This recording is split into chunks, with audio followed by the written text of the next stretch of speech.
आपण या योजनेमध्ये सगळ्या अटी शर्ती काढून टाकल्या आहेत. काही काळजी करायचं कारण नाही.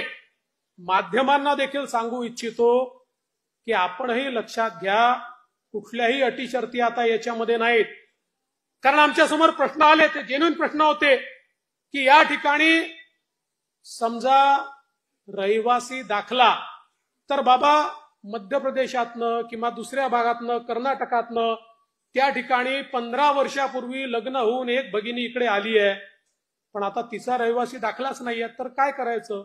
आम्ही सांगितलं हरकत नाही, नवऱ्याचा तर असेल, नवऱ्याचा दाखला, बरं तोही दाखला म्हणून कुठल्याही तहसीलदाराकडे जाण्याची आवश्यकता नाही.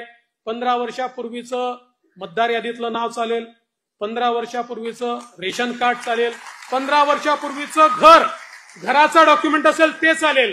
कुठलंही 15 वर्षापूर्वीचं डॉक्युमेंट असेल तर ते डॉक्युमेंट त्या ठिकाणी नवऱ्याच्या डॉक्युमेंटवर, पत्नीला किंवा वडिलांच्या डॉक्युमेंटवर मुलीला त्या ठिकाणी योजना मिळणार आहे. त्यानंतर उत्पन्नाच्या दाखल्याकरता कोणालाही रांग लावायची आवश्यकता नाही.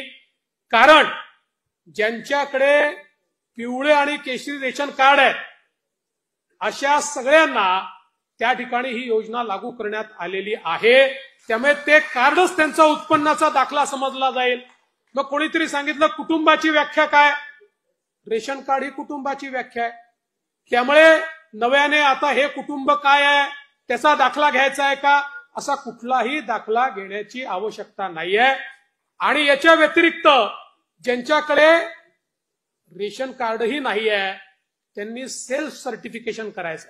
स्वतः केवळ सेल्फ सर्टिफिकेशन केलं तरी देखील त्यांना ही योजना मिळणार आहे.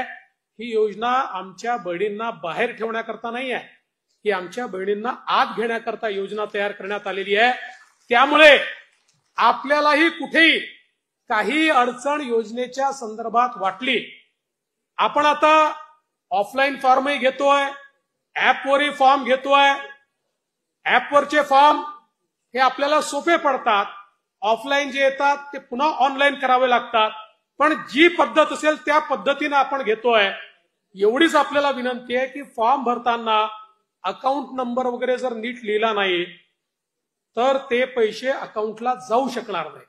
त्यामुळे आपणही थोडी मदत केली पाहिजे आणि अकाउंट नंबर वगैरे योग्य प्रकारे लिहिले गेले पाहिजे.